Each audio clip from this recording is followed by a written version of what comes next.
All our times have come here, but now they're gone. Seasons don't fear the reaper, nor do the wind or the sun or the rain. We can be like they are. Come on, baby, don't fear the reaper. Baby, take my hand. Don't fear the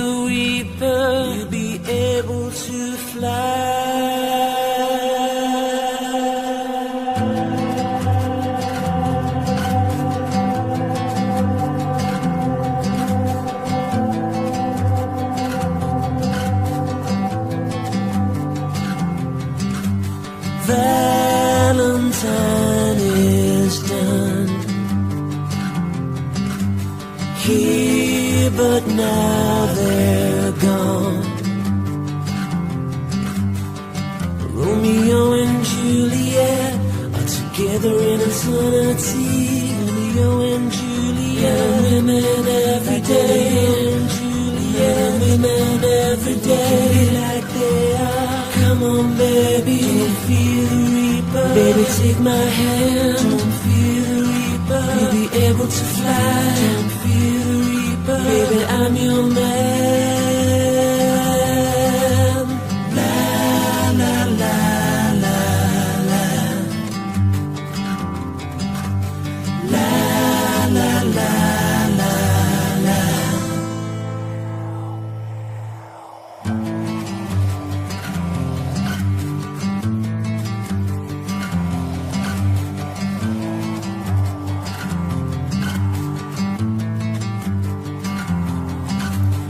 Love of two is one. Here, but now they're gone.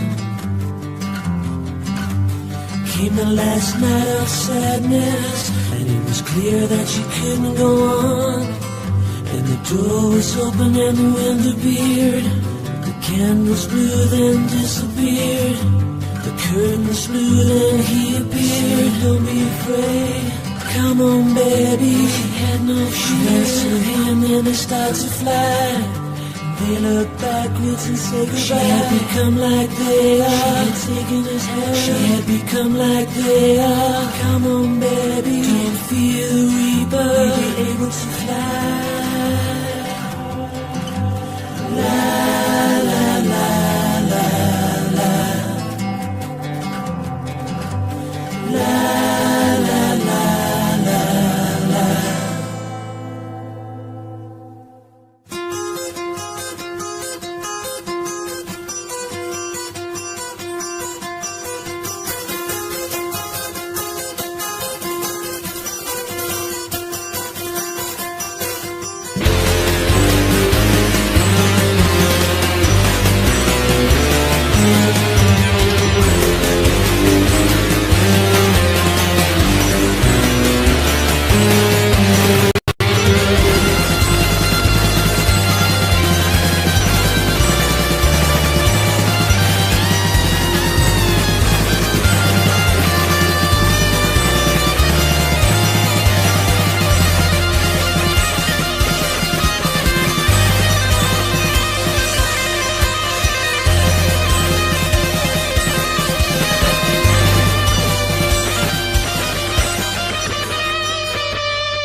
This is how we start so out here. You need it, bro.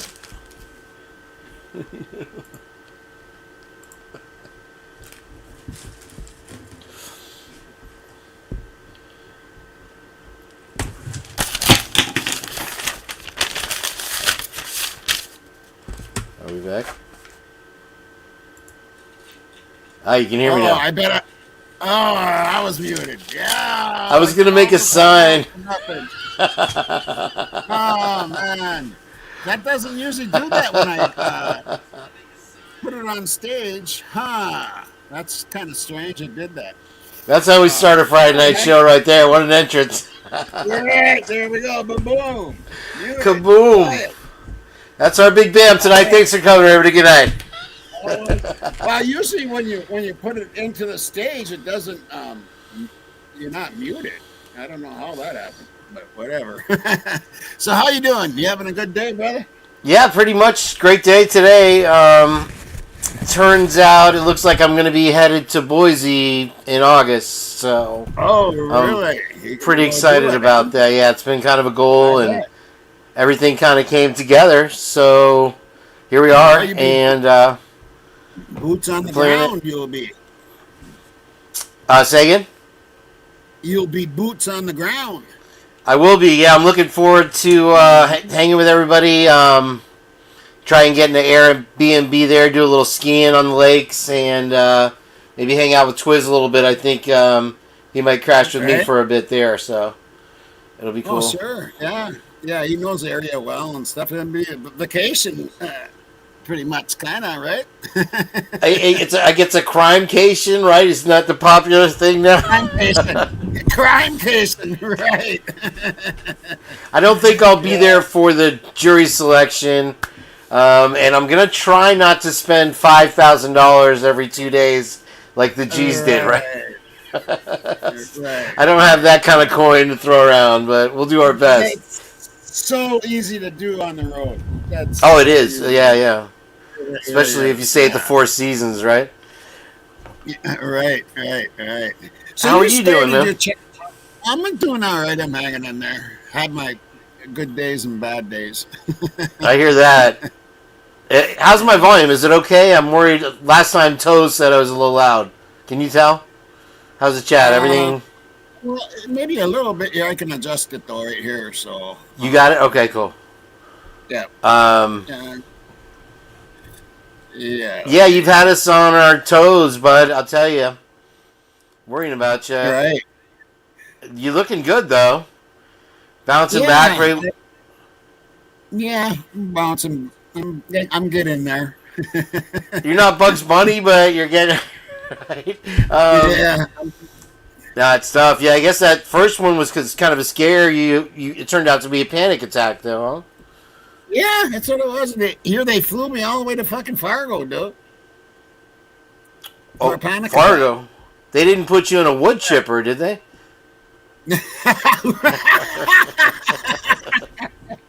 Right? Good one. I love it. Yeah, and so when did you start your channel?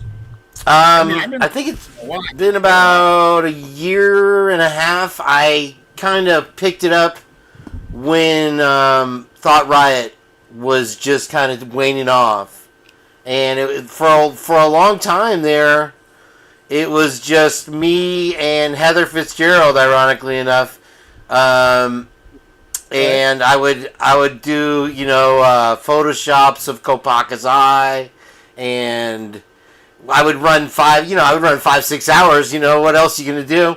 And there's one even video where I'm like dancing to "I'm the One You Want" from Grease. I was just laughing her ass off. Right. So here, let me. For ones that don't know, I'm gonna go ahead. What were you saying, bro? So it just kind of grew from there. I started it with the idea to do sort of a variety show, like a Saturday Night Live type of thing, and it turns out that's a lot of work. So I have a couple characters that I've made up, and I think that one thing that most of us here have in common, I know you're a friend of hers, is Lana Orlani. And she's been a big inspiration for me. And one of my characters is actually, I call it Lampa. I have this old, like, 1960s fluorescent light, and I put the baseball cap on it with the pen. So I'm representing her here right now. It's a little wiggle the ear Carol Burnett thing for Lana. Then I had Bella Lugosi was just a black sheet over a pole. And I called her Belta because there was like a belt going around her neck. You're right. I've seen some of your shows, man. They get pretty crazy sometimes. So for me, here, let me track it down here. What were you saying? Yeah, thank you. I appreciate you watching. I've seen you in the chat there a couple times, and it's nice to have you. I don't like chatting much when I go to other channels. So most of the time I'm on TV and I'm on Xbox. You know what I'm saying? Yeah. And I can't chat. It's funny because we were trying to do a chat on the Roku on my buddy Rockford's TV, and you can't interact with it. There's no chat that you can type into, unless maybe you have to add a keyboard. I don't know. Some people might know how to do it. I haven't been successful. I don't with know. It. The chat, like the YouTube chat, doesn't even come up. You know what I mean? I can't even see it. It's just this big screen of YouTube. Yeah, so you have to go on a smaller device, and you're like, oh, you have to use typing away, and it's creepy. I got to go on my phone, and then you're talking to an old man here. You know what I mean? Yeah, you're squinting your way to 2020, like trying to read the chat. I don't. What did he say? But I was thinking about it today, Tommy, and Tony's here, by the way. A lot of people have been asking for Tony. He's been running the camera. I gave him the night off. That's Tony Gwynn from the San Diego Padres. There back in the day, one of the best players they ever had there. Yeah. If you're not aware, I'm a sports fan, so I play like the Show 25 and stuff. Did you really? I do. Yeah, I never made it into the, what do they call it, the Babe Ruth leagues. The pitching got a little fast for me there. I didn't want to get beaten by a ball in the head. I got enough brain damage already to begin with, so. I don't have a winning record. Okay. Well, that's when I kind of lost interest in baseball, is when they started keeping metrics on my batting average, because I was hitting 1,000 up until they told me what my batting average was, and I went down to 123. But yeah, it's funny that you say that about the show. Is I feel like we share a lot of stuff in common because everybody has their niche, right? AR comes with the experience in the system angle. You have Lana and Jules and all these guys and Miss Potts that love to read the documents, and they enjoy doing it, and I enjoy listening because I'm not going to sit there and read them. I'll be honest with you. I gather a lot of stuff, and I love doing the chats, but we kind of bring. A lot of people say, "Oh, you have the kind of conspiracy angle in your show, and you have wild theories." And you had, for example, last week you had the Ziz thing, which you brought in, and I was getting a real kick out of that. I never really saw the link with Brian, and the reason is I've always seen him as kind of a Mr. Spock from Star Trek. He's just very unemotional, logical. If it doesn't compute, it doesn't register with him, and I couldn't see him being led by a group of hippies out in the woods living out of a truck or whatever they were doing. But we both will go over the line, and we do, and we also share the same family. I feel like all the people in the chat I see in my chat. Of course, you have a ton more viewers, but the core people that are here and love you as much as they love me are the same. Deborah and Meanie and Lavtina. Right. Yep. Woke Up 1984, Christine Nevada.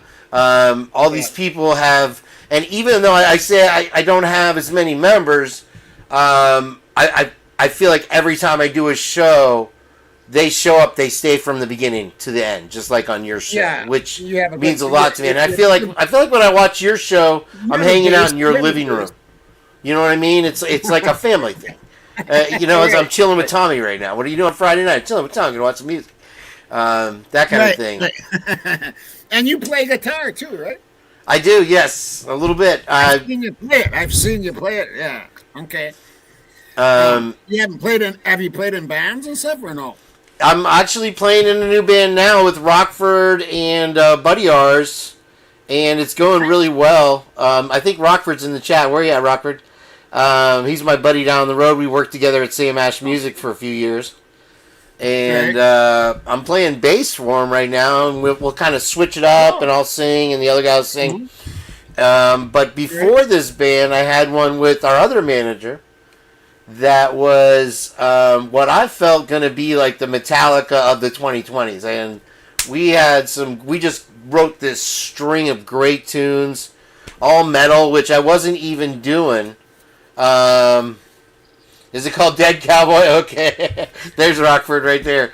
And I feel like we could have a lot of fun with the project we're doing. But with Danny, we had a 3-foot-high drummer that was the loudest drummer that you'd ever seen. And he loved metal. And his name was Taz. Like Tasmania, and I tell you, I got a brother 6'4" will rip your head off. He was this tall. And he literally had the dwarf like golden axe, something out of The Hobbit. And man, he was a great drummer. And like I said, we just kept writing all these songs. And unfortunately, our guitar player got his girlfriend pregnant, had a stroke. His best friend died, and everything kind of fell apart all at once. You know how it goes in a band. It's like a marriage, right? Yeah. I'm sure you've been there. You're like over I've it. been in so many of them. I can't even count how many I've been in. Yeah, it's a crazy life. It's fun, but it's crazy. You have to be friends with the people you do it with. I think that's the number one important thing. Somebody you get along with. Relationship wise, it's really hard to find someone that can take all of it.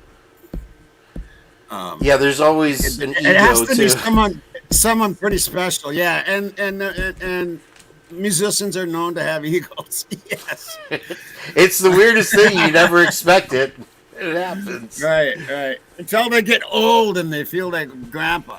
That's the thing. I was like, if I'm gonna do music, I've got to do it before I hit 50, or it's gonna be like, hey, look, grandpa sings up there.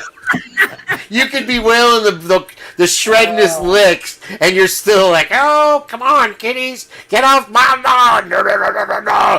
I've been doing that a while now. Yeah, I passed it, but I'm still trying. But I wanted to do a skit with our generation of guys in the retirement home. So you got the metalheads and the punks and the new wavers, and they're all like fighting in the cafeteria, at the rest home. Right. You got to make a music video that way, right? Yeah, I want to. Speaking of music videos, I don't know if you've checked it out. I did a little tribute to Xana, Maddie, Ethan, and Kaylee. I did see that.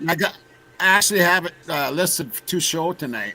Oh, cool. Well, I wanted to give a shout out to Douglas Outlaw from Backwood Beats and Outlaw Rhythms. He did that's the Lana dedication song, and I think it's a kick-ass song. And he's got another one that he just recently came out that really rocks. That I want to kind of put all my thumbnails together and make a video out of it, like zooming in kind of thing and deal and whatever. Right.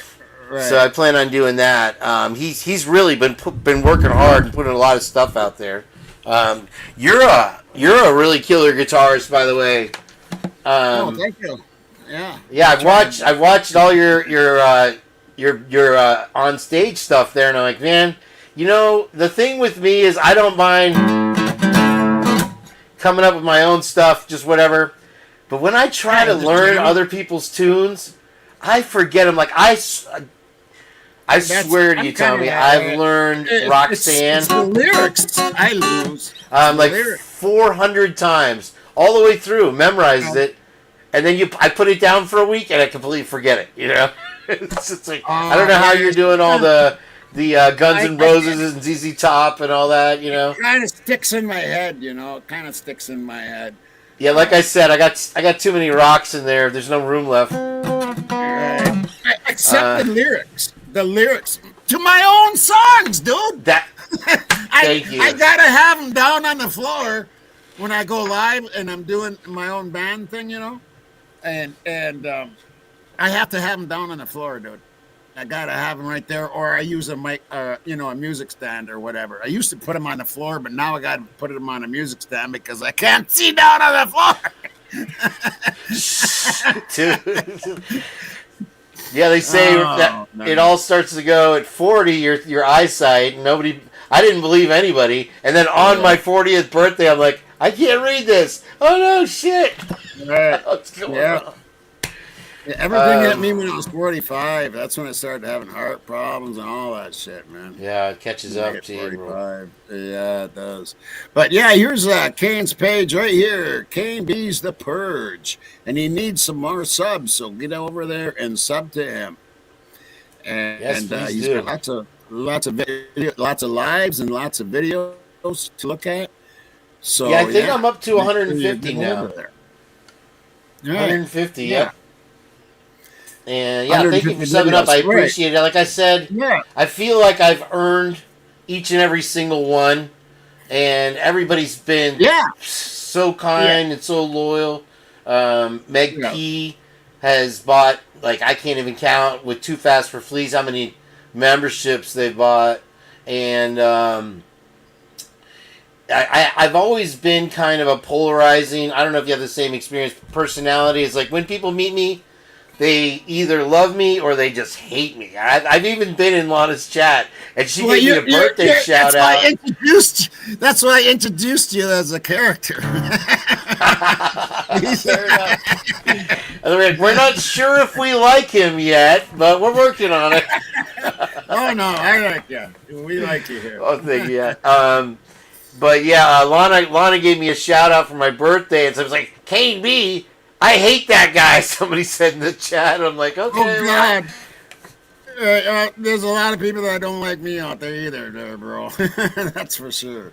Well, you know, if you take chances, isn't it funny how look at some of my videos I've done 16-hour videos. I was gonna do a 24-hour live to outdo my friend Twiz, because he had done the 12-hour live. But it turns out I was at 14 hours. If you go over 12 hours, they won't show the other two. You have to start over. And so... Right. And I think that might be... is that a YouTube thing, or what? Did I read that on StreamYard? I think it's YouTube, because I use OBS. Is it? So... Oh, okay. All right. Yeah. All right. It must be a YouTube thing.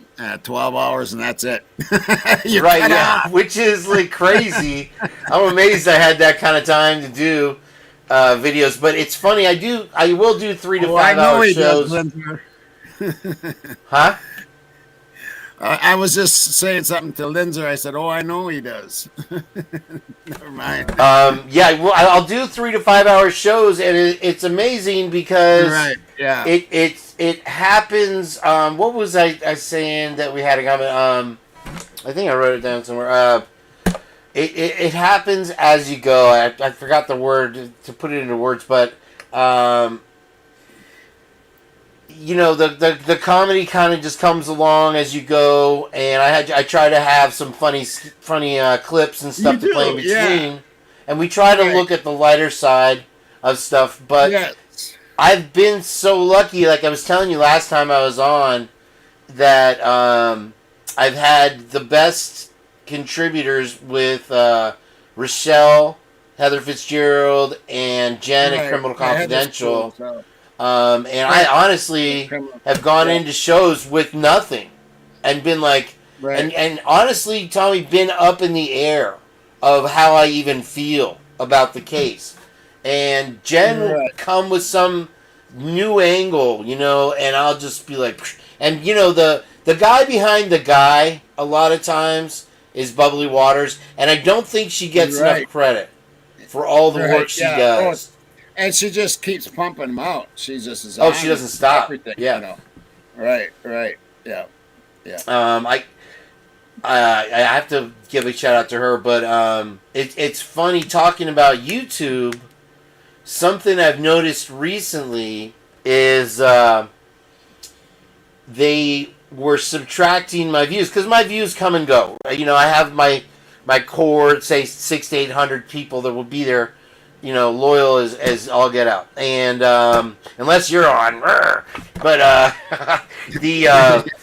what was happening, I'll say, okay, here, usually I'll get 100, 200 views after the show's over, after the live, because people miss it, and I don't know if you get it, but people apologize to me for missing the show. They're like, oh, I wanted to be in the chat, I'm so sorry. It's like, it's okay, you have a life, I understand you don't have 5 hours to dedicate to YouTube, but I appreciate that.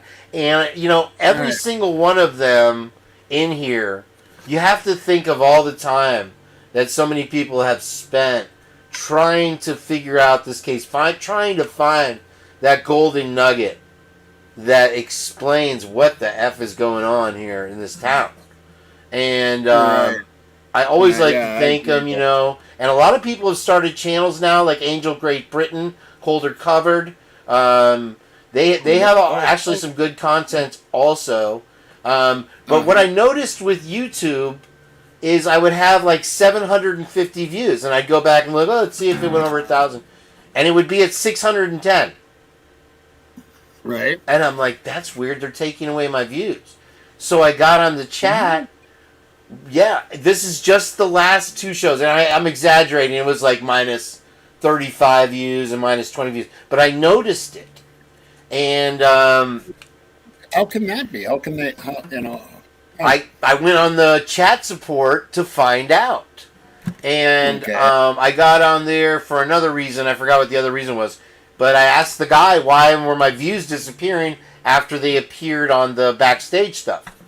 And he said that you know, watch this video like they always tell you to do. Everything's got to be a video, you know. You can't just read 1, 2, 3 instructions. It drives my sister out of her mind. She won't even watch YouTube. Me too. But what they said, and it took me a while. At first, I was like, "Oh, another BS story from Moscow, Idaho YouTube. They're stealing my views." One of the parts of the explanation that he included with the link is that they have low quality views. So if you have a low quality view, they'll remove the low quality view. And what a low quality view, I guess, is like bots, people that have like 8 devices going at the same time, watching the same thing from the same IP. Right.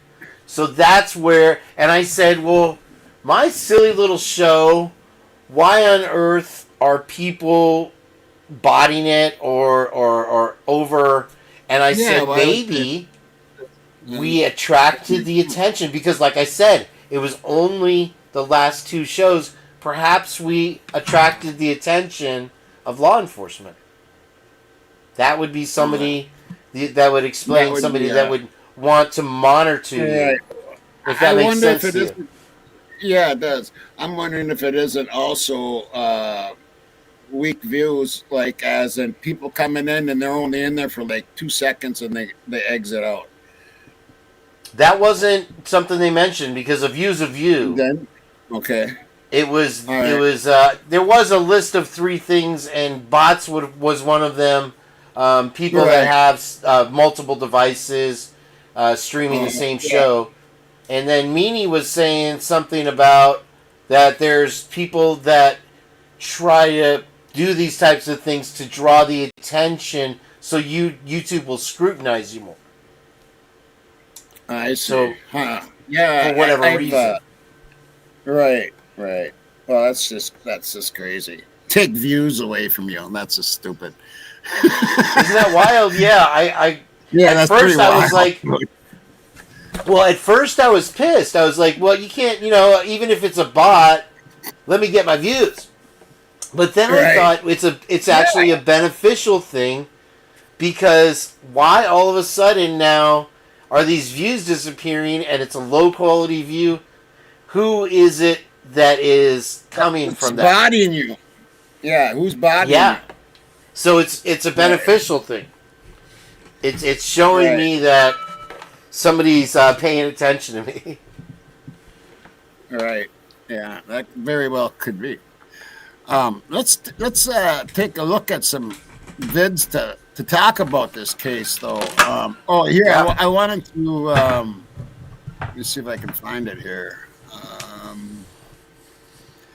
Which one is it?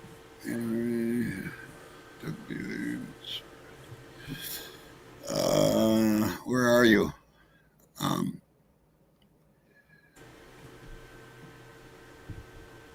That's the mother who whistled. Well, which one is it here?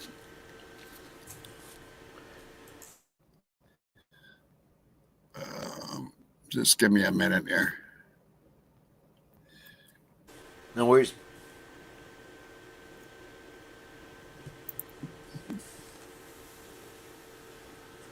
Oh, there we are.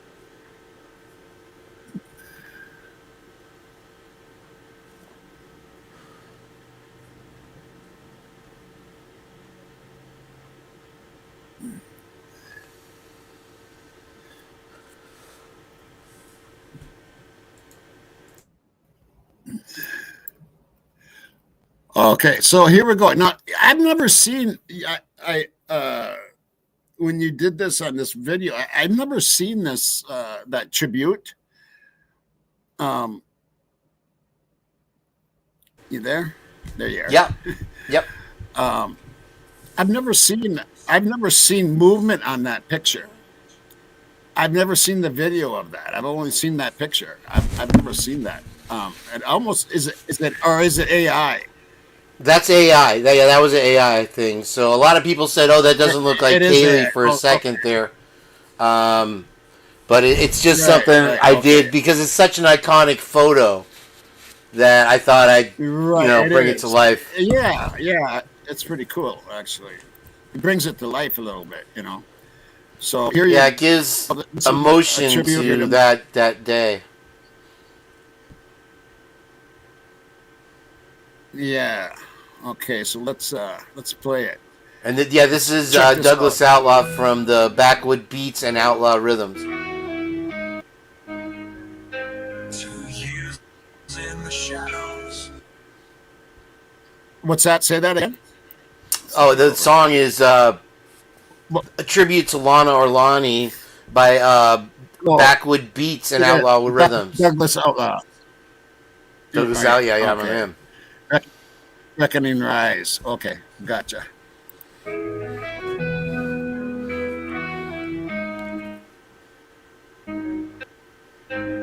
years in the shadows, chained by their lies. They cast their verdict under smoke-filled sky. Show me proof my lawyers call, but it's all charades. Just whispers and shadows in their crooked crusades. You bulldozed the truth, left the questions to fade.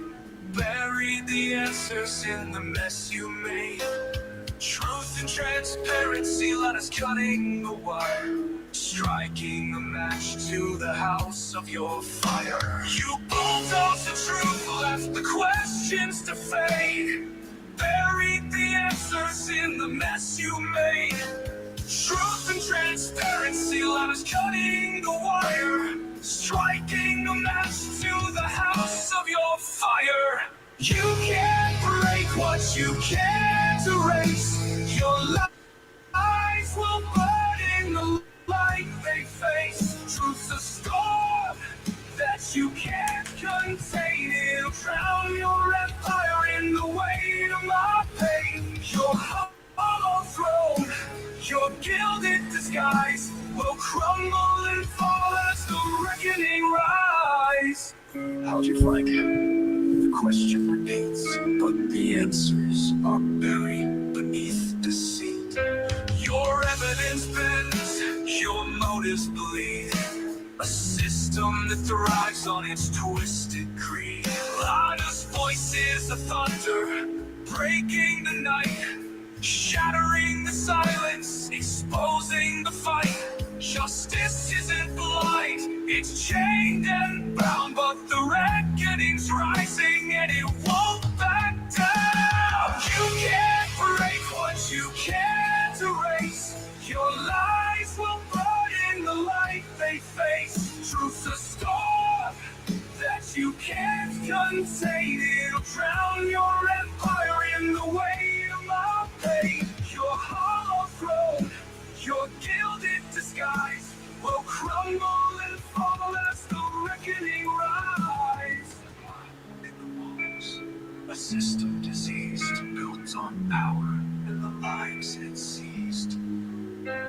You thought your lies could silence my flame, but the fire is spreading, it's calling your name. Through bulldozed scenes, through cover-up show, your kingdom of shadows is breaking stone by stone. Lana's blade strikes, cutting deep, cutting clean, exposing the cracks where your...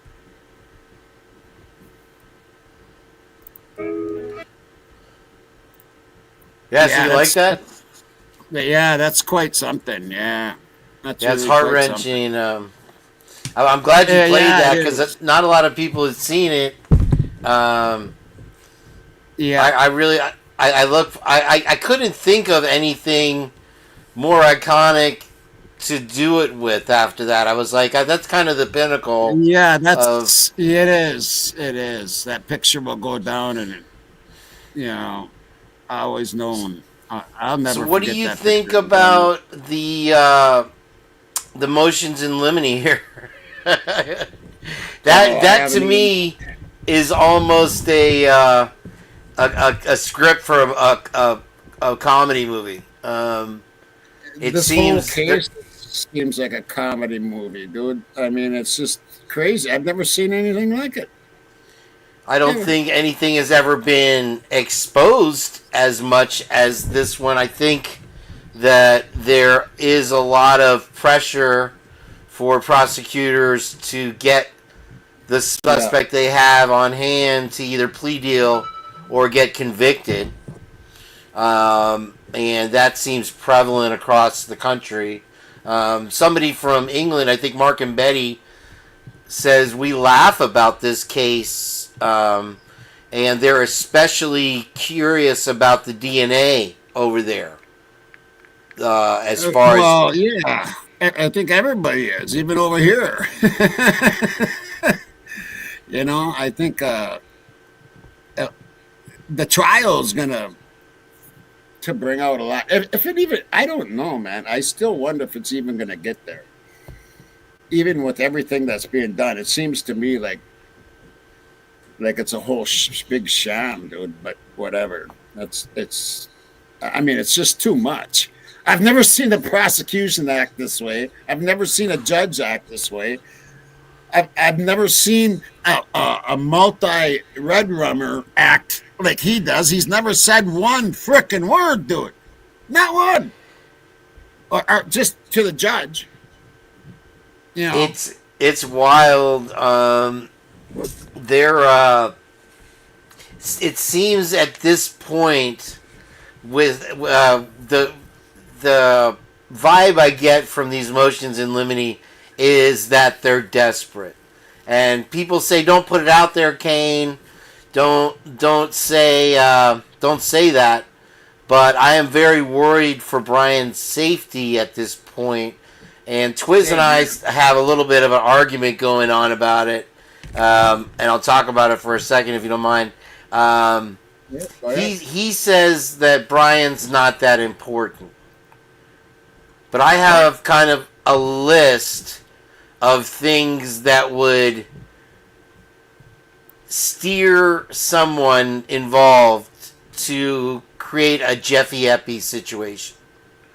And when you say I've never seen anything as wild, I'm sure you watched the O.J. trial and Judge Ito and all the craziness of that trial, where the 911 call was suppressed. If anybody's ever heard the O.J. 911 call from Nicole Brown Simpson saying, "My ex-husband O.J. is outside right now with a knife threatening to kill me," that was suppressed from the hearing.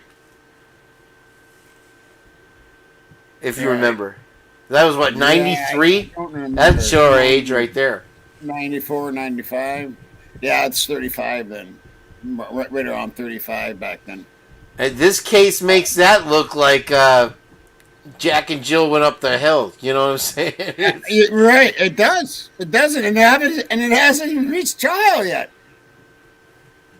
I wonder if we'll have any more hearings because it seems that Ann Taylor has been very good at leaking information that maybe wasn't supposed to be spoken of and opening our eyes to a lot of things that we suspected, but we didn't have any kind of proof.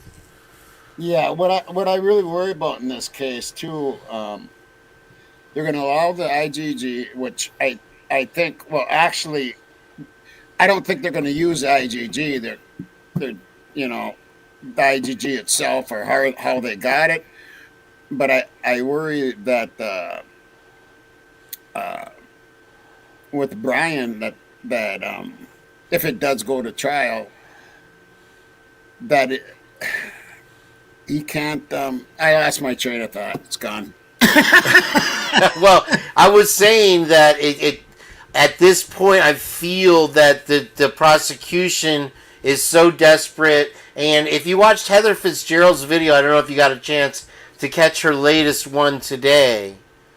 She 5 hours ago, I got it on the list to at least look at some of it anyway. Yeah. Well, you know how she plays the G interviews and stuff like that. In one of the earlier interviews, he literally says that it seems like the investigators were putting the university before the investigation. I'm sure they were. And so much, I feel like, of the cover-up comes from there.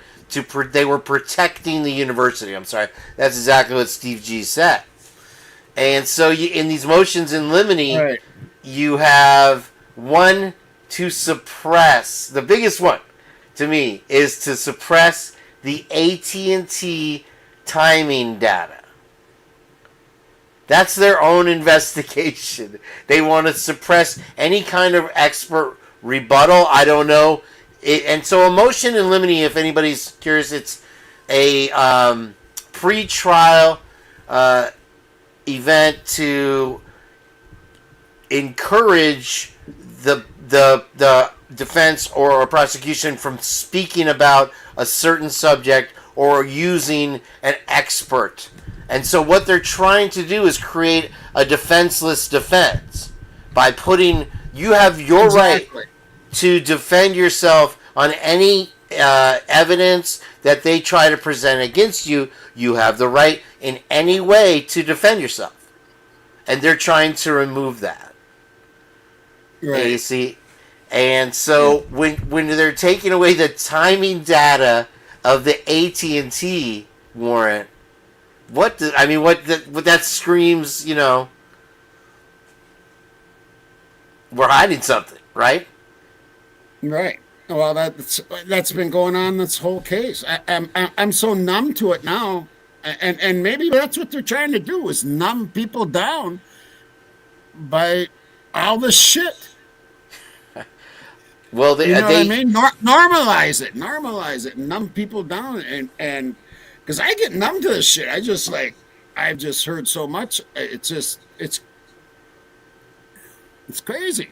Well, this is one of the first on paper clear-cut examples that we can say that they are literally trying to suppress their own information and their own data to keep the defendant from getting exonerated. Right. Their own investigation. Yeah. That's a whole nother thing, right? I think we were talking about. What's that? I'm sorry. I just said, yeah, we want to suppress that. Right. Yeah. Just okay. And we don't want. Now they don't want his alibi. They want to suppress the alibi unless it comes from his own mouth. They want to keep the psychiatric evaluation out of the court for whatever reason. Why do you, if you're going to call him autistic or crazy, then if he's already had his own therapy on it, why not be able to present that? You know, in all stories. Because it brings up, it allows some things in court, I do believe, that they don't want in there for Brian. You know what I mean? Without a doubt, man. That is the thing is, it seems like beyond the DNA, which Anne herself now has said we feel was planted. Everything else looks. It looks like a gel. Remember those old Jello pudding pops with Bill Cosby? The pudding pops. That's what it's just like a swirled up DNA thing and car information that doesn't make any sense. But it's okay. We're so used to getting away with saying whatever the heck we want to say that we're shocked and the steam comes out of our ears whenever somebody contradicts us. Right. Yeah, it's crazy, dude. It's crazy. Let's go on to the next vid here. What do I got going here? Let me see. This will take me just a minute here. No worries.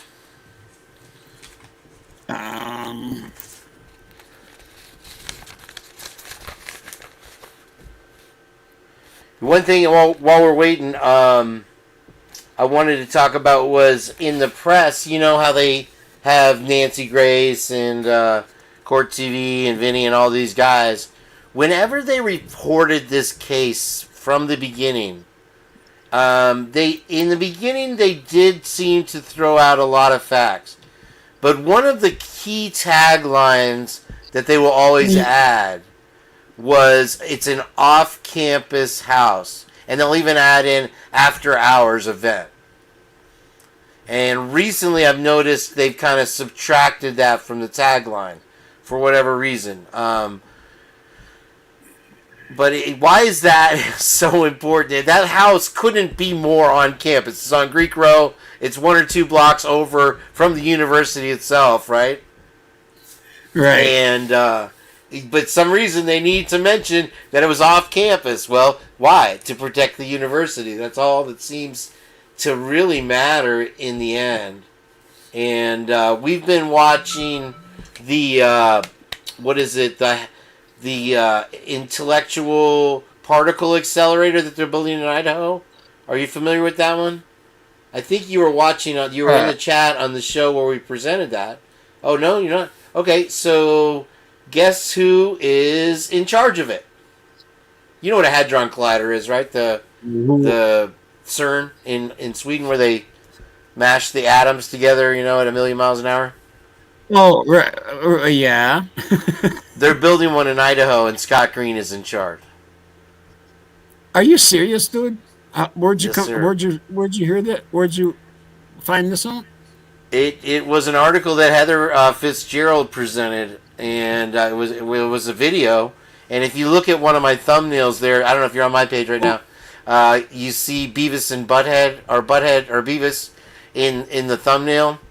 That's the one where we play the video where I call it the Austin Powers Circle of Villains because it's literally like watching a James Bond movie with Scott Green as the lead villain, and you have the guy from Idaho State is this stuttering John kind of like yes, and then, you have this lady with the slick back hair, and it's absolutely nuts, man. And it was eye opening to me because you have to have like a perfect record.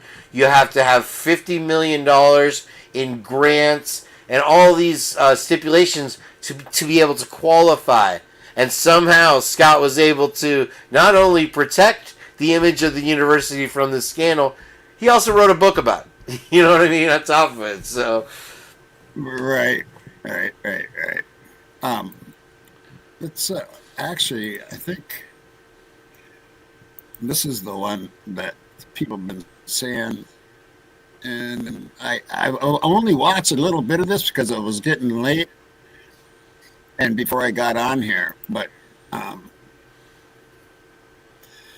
let's see if this is this is the one. Let's take a look at some of that Heather's video for today. That's the it's been limine like stuff. 5 hours. Well, It's 30 minutes, but the limine stuff, if you want to get to about a little before 3/4, and they have some of the better Steve G stuff in there. It's a 36-minute. If you hit about between halfway and 3/4, that's when she really starts to drop some bombs. okay, And it's funny. Before you pull it up, I'll tell you the story of how I met Jen and Heather. I was with my dog, and we were hiking in the woods. And this is honestly true. We came across this abandoned old cabin, and there was this litter of kittens, and there was Jen and Heather, mew mew mew, in the little litter of kittens, and I'm like, and I gave them a little saucer of milk, and they followed me home, and the rest is history. So, right? That's awesome. All right, here we go. We have pictures of channel if you're not sub up to her, and this just came out 6 hours ago. So yeah, them in the house. When that house goes, it's going to be hard. I don't want to go in it. I've never even been to the house. I've never drove by it. I don't want to. You're right on it. But it's still going to be, when they're like, that house is gone, it is going to be very emotional for me. But that wasn't why, the emotional side of things. It was strictly like, is this good for the prosecution? Is this good for the case? And I like I said, we don't know any of this stuff, but reading, and they talk about how jury members walk through crime scenes and stuff like that, and I'm like, this is crazy. And why take the chance? I mean, why not just wait, even if it's a year or two? Yeah, and he he said there is no evidentiary value in that house at all. He said walls and flooring and the acoustics are not the same. If anybody points aren't the same. The acoustic bothered me, and I was like, well, this guy was here 12 times that we have documented. I'm taking you for your word for what you said. If he's there 12 times, where was he parking? And what could he see from those locations? Was he looking through windows and seeing these people? And those are all parts that would explain motivation. Was he there stalking? Was he obsessed with these individuals? So you can't tell me with the house being gone that you can give somebody the view of somebody parking right there, which is, 200 feet away. You want to look in that window and say, oh, I can totally see somebody walking through there right now. Mm-hmm. I can see it's a red shirt that they got on. Mm-hmm. They got a bandana on. Those little details of where, oh, that's why he sat there for half an hour and then drove off, He was not stationary around that house. He was never at that house. He did go to Moscow. He did drive around, but he wasn't over there. And the phone records absolutely show that. Everything the right thing, They were doing everything the way you're supposed to. Go to school. It's just crazy how one person can come in and cause so much trauma, so much damage. One miserable person. Goes after all the people that are And then, you know, we gotta go through hoops and loops and jumps to get him. I guess he's convicted to get him officially. I don't know what we're doing. Get a schedule right now is what we're really hoping for, is a schedule. We were hoping there'd be a schedule before the year. I don't know. I just yeah, even being in court today, like, it just seems like such a slow process. It is. It's like they're discovering it as they go, because there's new technologies and there's new evidence, and the gathering of the evidence is a different technique than, you know, these people read in a book. This stuff's not even in books yet. Yeah. So have you just kind of accepted, like, that it's going to be a while? I refuse. I mean, I'm still waiting for like a Hail Mary or a miracle or something, and be like, it's, you know, it's not going to, you know, I realize it's going to be 2024, but I refuse to think it's going to be pushed any further out than that. I absolutely refuse to let myself think that. But all these big delays, and, you know, you get like so close, like that September date that got pushed back to October 2 days before. I took everything out of me. I was down. I mean, I was literally down. I was sick. I felt like I was gonna vomit.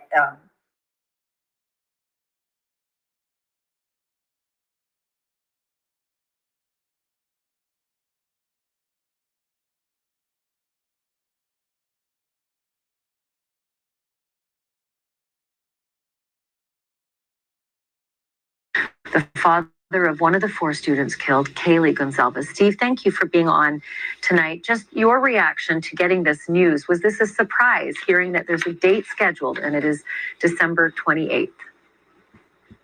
Yeah, I was surprised that we're at a moment in the case that we don't even have a trial date.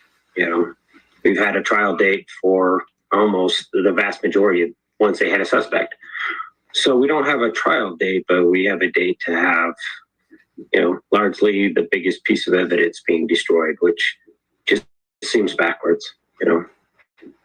So I would have expected that something this monumental would have been discussed behind the scenes, that your lawyer, Shannon Gray, would have been in conversations at least to give you guys, you know, enough time to process this.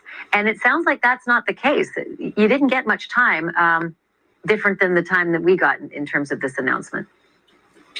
No, and I kind of take this as from a perspective of that my opinion's not important as a parent. That's not it. What is important is the lead investigators at the county, state, and federal level, and it is to my knowledge that they are not in all agreement.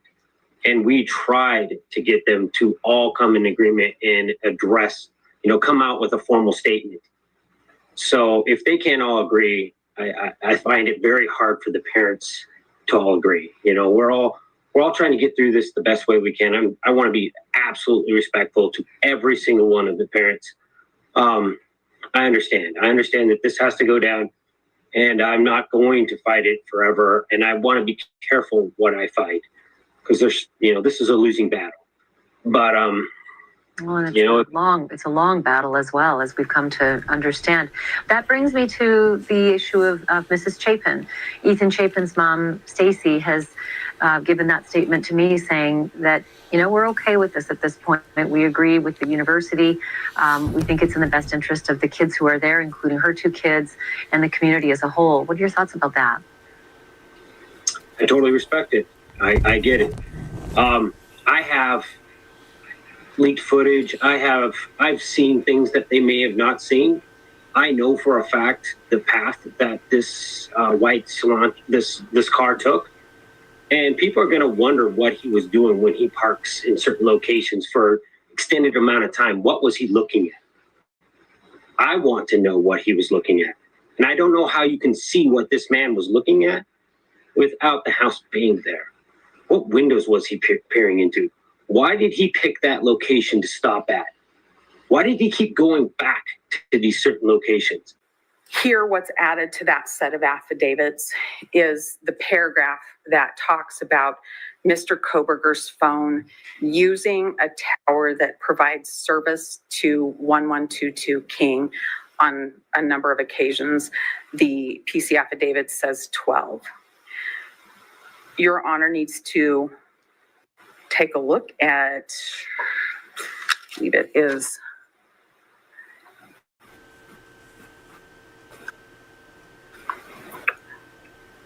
D1B and C, email from Nicholas Balance, and he's talking to the detective in Moscow about the dates that he says this thing happens. And then he puts those dates in his cast draft report and in his cast final report, and they don't match up. There are different dates on those, different times on those. But the really big deal about that is that it's misleading when you say the cell tower that also services this particular location. Moscow has, I think, 2 cell towers that service the town. Those cover places that one shops, places that one eats, places that one gets gas in Moscow. From the records, you can see handoffs, and so you know where a vehicle is going. You can know whether it's stationary or not. You can know whether it's parked, looking at a particular place or not. Based on those records, we also provided the records just so the court would know there's a volume of records. I don't expect the court to decipher those records. But based on those records, they absolutely knew that Mr. Koberger wasn't around that residence, wasn't parked near the residence, didn't stop and have his phone in a stationary position at that residence. They absolutely knew that that's not what was happening, but they didn't exist. They put it in there so that the judge would think that this was the right person, and they shouldn't have done that. They knew that was incorrect. And I don't know about the other 12 or 13 times that he was there. I just know the day that this happened in the footage that was given to me. So I'm going to do what's best for my girl. I'm going to protect her. I'm going to weigh on the side of what's best for her and making sure that I'm not going to let something slip through our hands that I could have said something. But I do understand it has to go.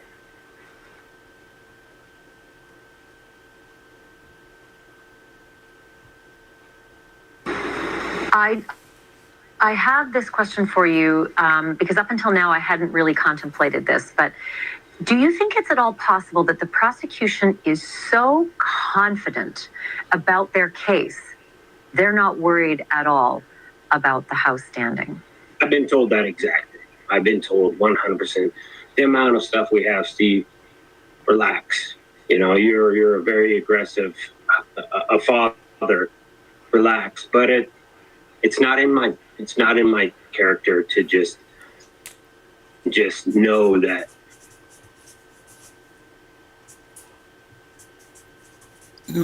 It's not only the prosecution that can use the house, the real house.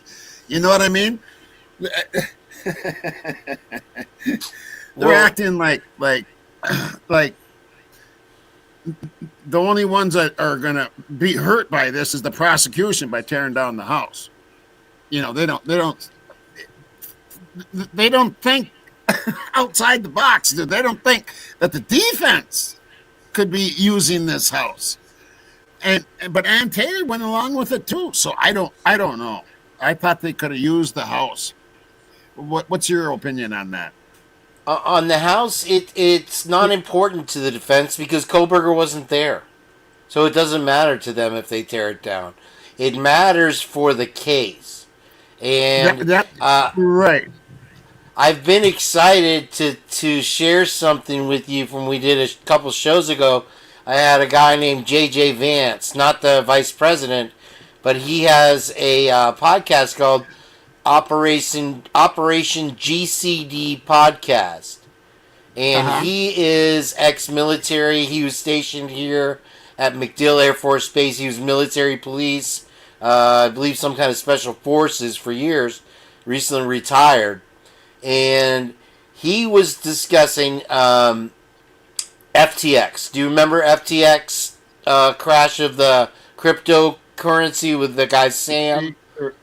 Right. And it was like a Ponzi scheme. He was spending all the money and they'd overvalued the stock, and it crashed. Yeah, I know a little bit about it. I remember. Okay, it was a big deal because it was like 500 billion. He was the richest man in the world for a while, I guess. And when it crashed, a lot of people lost money, right? And so when we look at this case, even, you know, from Bubbly Waters to Lana to Pavarotti, anybody, always following the money, right? Guess when FTX crashed? November 11th, 2022. The Friday before the tragedy.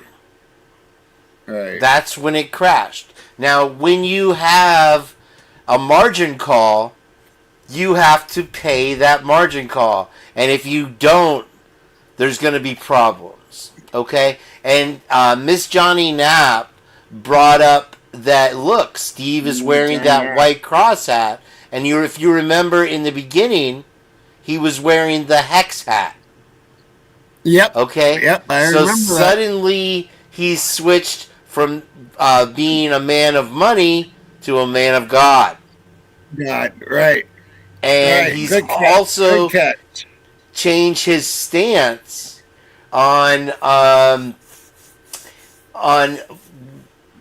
where's the Steve G that was hiring the private detective and talking through Shannon, his lawyer, and dissing the cops and saying they're not investigating.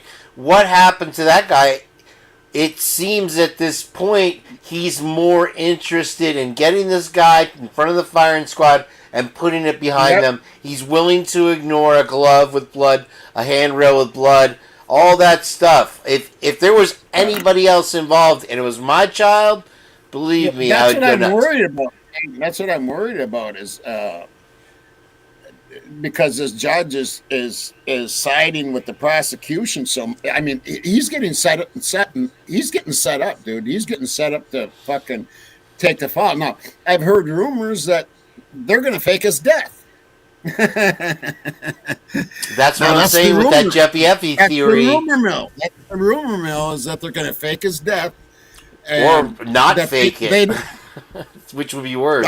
Or not fake it, which would be worse. I think he's at high risk for a couple reasons right now. And that's what I keep arguing with Twiz about, is that he doesn't think he's that important. But look, if this comes out, how much corruption was involved, how much lying and covering up they did. It's so much. There is not only going to be embarrassment and the downfall of the whole system there, they are going to have to pay because there's going to be lawsuits. So they lose a ton of money, credibility. Now, you have to look at a lot of the key factors in place. Detective Payne, Judge John, Bill Thompson. You got the judge retired. Payne wasn't at Moscow PD, but anyway, he was a rookie, so he's a great fall guy. A lot of people have said that over and over. Now, what I was getting to with the FTX thing is, how are you a senior in college, but you're returning to the school to take your exams, and during the semester, it doesn't seem really like you're living there, and you've got all these vacation pictures where it appears that you're hanging out with some pretty wealthy people on nice boats, Maddie, Kaylee, doing these things. Were they possibly entertaining? Some type of thing like that. Because the narrative that press gives us is they were pretty imperfect. Brian is the boogeyman. Right? And it's funny, the irony is they're using like a Barbie Malibu dream house to show how the murders happened. You know what I mean? So it's taking it to the extreme. And Heather's always like, beep, beep, I'm pulling up my Barbie Jeep. Right. Yeah, I mean, it's gotten that crazy. I mean, why'd they have to have the house down? You know, why? It was so important. It was. Yeah, it was so important to get that house down. And how odd was it? off the main streets, and it was buried back in a fucking no man's land. You know, back in the frat land, you might as well say frat and sorority land. Right. You know, and I don't just don't get it. It's hard to wrap your head around, right? The thing is, like, when Rory and I mean, we've done a lot of panels together, and he ran a video of the inside the house, and when they're running up the stairs, I mean, that fucking house was loud, dude. Loud. That fucking Absolutely. house was loud, and that's something that they can't show. And you would think Aunt Taylor would want to show that Dylan and Bethany, how could they not hear this shit? And now she's now it's coming out though that she heard him run down the stairs, up the stairs, and down the stairs or something, which to me didn't make sense either. So I don't know. Yeah, but anyway, I thought that JJ Vance's theory with the FTX provided a context for a motive, because with Kohlberger, there's if you're a detective and you know this, you have three things that you look at since Sherlock Holmes days. That's when forensics started with the Scotland Yard. Sherlock Holmes trained the Scotland Yard. Right. You have motive, you have means, and you have weapon. Those are the three key factors to find. Well, yeah, and right off the bat, there's no fucking motive, dude. He has no motive. Zero. No connection. But yet, no weapon. Over and over and over, they created the stalking narrative. Blew it to our minds in the press until that hearing. Right. And Heather shows that in her video. Until that hearing where Bill Thompson was so intent on proving the witness wrong that was doing the survey. If you remember, have you read, seen, or heard? Yeah. He was so intent on proving that guy wrong that he slipped up and let out his own lie, called out his own lie.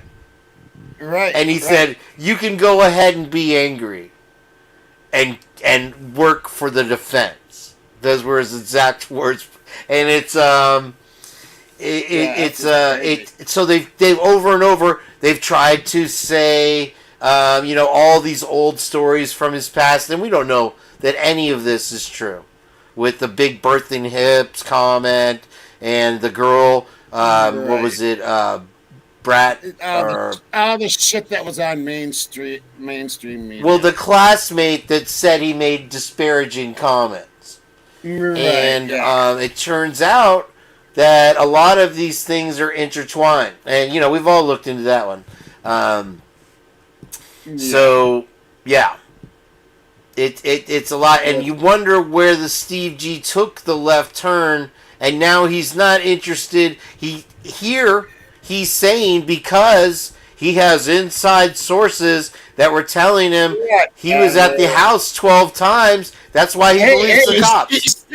He's starting to sound like DT. I got inside sources. I mean, but so now that he doesn't have that anymore, and it's funny because when Nancy Grace finally said, "Oh, I guess there was no stalking," but I don't believe it. Not for a second. Look at those eyes. Those are the eyes of a killer. Well, maybe he's an autistic person that came over, or Asperger's or whatever, has overcome all of his obstacles and gone through graduate school and pursuing a PhD. Really? And maybe he knew something about the Pullman Police Department or Moscow Police Department that he shouldn't have known as doing an internship. I thought that a long time ago too. Yeah. Mm-hmm. Yeah, and we can't access those records as far as his employment records or anything like that. But it's very possible that that's why they targeted him. Right. I feel that like Nancy Grace. I'll tell you what. I watched part of her last night, and I can't watch her, dude, because I mean, I'll sit there and I'll start getting angry, and I don't do that. You know what I mean? She's the only one that just I want to like, fuck. Can someone go punch her in the face or something? Not me, allegedly. No, not me either, allegedly. But can one of you women out there just go punch her in the fucking face? Maybe one of my bots can give her a shock or something. Yeah, she won't let that go. And it's interesting because if you notice in a lot of the press conferences, especially the head of the ISP there, the terminology they use, and it's our media partners. When he's giving us, we want to thank our media partners. Now, the police are usually like, we hate the press, stay away, da da da. Now, all of a sudden, they're the media partners. So they're literally spewing out any information that they get from the police as pure fact. We're the only source of truth. And the funny thing is Bill Thompson, this video Heather plays, he says that all the truth will come out and we will be the only source of truth will be in the courtroom. And not one thing has come out. You know, all these people said, they must have a mountain of evidence. And that's what they told Steve G. We have a mountain of evidence against him. Where is it? Where is this magic bag? You know, I think it popped and leaked on the way to the store. Yeah. And it's getting to the point now where they don't have to keep stuff quiet. If they have the guy... Right. Why do you have to? How is that going to benefit the suspect if he's in jail? Right. That's my favorite one. Guy. Right? You got the guy, right? Isn't that what you think? And if he does have something that will exonerate him, they will put a motion in limine to keep it out of the court. And listen, a lot of people were saying, I think they'll get the Franks. I think they'll get the suppression hearing. No, they're not going to get shit. I think with the motions in limine, unfortunately, Judge Hippler will grant those motions, which is disgusting. And I think exactly. That is literally disgusting. That's what I was trying to say earlier. Is that's what I'm scared of? Is them, Then you go into court, Tommy. Yeah, you're going into court limping on one leg. Yeah. Right. Yeah. Right. But then, Kane. This is what keeps pushing to me some of these wild theories that are out there, that wild rumors, I should say, that that he's they're going to fake his death and all this kind of stuff, and that they're going to let him go, but they're not going to pursue. They'll say he's dead, and they're not, and that way everything goes down the drain, and they're not going to go after the real perps. Right, because you can't try a dead man. Right. And so they'll say, well, we had the guy, but unfortunately we can't. That's exactly my point. Died. Sorry, folks. Nothing to see here. What are they setting this up for? I mean... Well, one of the motions in limine... Not to grant any of the defense's requests. None. Zero. No. Yeah.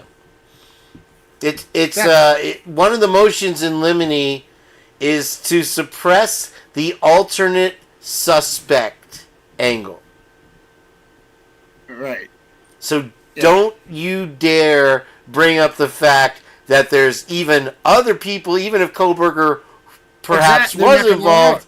Don't even try and say there was anybody else involved, even though their blood was in the house, outside the house. Right. How is that ignored? Right. Now, even if you had, like, say, did you ever see The Departed with Jack Nicklaus and Leo? Yeah, I think I did. Yeah. At the end of that movie, Mark Wahlberg comes in a hazmat suit. and shoots what's his name, the cop. Anyway, because he killed his sergeant, and he has on this suit and it's taped up and all this stuff, and he does it quick in and out. Now, even if you have on one of these suits and you're carrying a vacuum to this crime scene, and you're delivering these violent blows, right? There's going to be some kind of DNA on that suit. Yeah. Because you had to put it together somewhere where you touched it, something that touched it. So your transfer DNA is going to go from that suit, and you're hammering these blows onto people or strangling them, like we've heard in rumors, that goes on to the victim. So that right there, that there was no trace evidence on the victims at all, just screams like cleanup or cover up. Right. Yeah. And he didn't have time to clean up.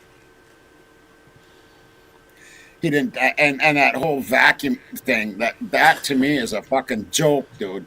What a fucking joke. And if anybody watched that fucking Nancy Grace yesterday, oh my God. That's like, I just get so pissed. And that's all she wanted to talk about was the vacuum, that fucking vacuum. And Brian is a lot smarter than that. You don't bring a fucking vacuum to a fucking goddamn crime. You know what I'm saying, dude? Right. And there was an expert on there too saying that would be blowing shit all over and just, you know. Yeah, because if it goes in, it's got to come out, right? It's got, the dust is still... Yeah, I used to sell vacuum cleaners, and the only one that doesn't do that is the Rainbow because it's got water. Did you sell Bissell's door to door? No, I sold Kirby's. Kirby's, yeah. And Rainbows. But, all the vacuum cleaners, the exhaust is the bag. The exhaust even if you have a HEPA filter, it's going to blow out all over the place. Sure. It's going to blow out. Here, I got the messiest, bloodiest crime scene in history. Let me vacuum up a little bit. Right. Try to get my DNA off it. Yeah, it doesn't even make sense. Speaking of Nancy Grace, have you watched Nothing Half-Asked before? Nothing Half-Asked. She calls it Fancy Grace, and she does Nancy Grace, and it's hysterical. She has a couple shorts that'll just get you laughing all day long. Fancy Grace. She does Fancy Grace, just Fancy Grace. And she'll have, how Nancy Grace has these flunky experts that she brings in. Heather calls one of them Potato Head. And she does all the characters. So she's Nancy Grace, and then she's in her. Yeah, I think he did it. I know he did it because I was in prison. I was in 9 different prisons, so I know he did it. That's right. Yeah, it's like hilarious. She does a lot of funny stuff. Her and I have been planning on teaming up on kind of doing a variety thing. I think she's in Ohio or something, so it's probably a ways off to get in it. But we'll get there. I'm trying to think if I swing through Ohio or not on the way to Boise if I don't fly.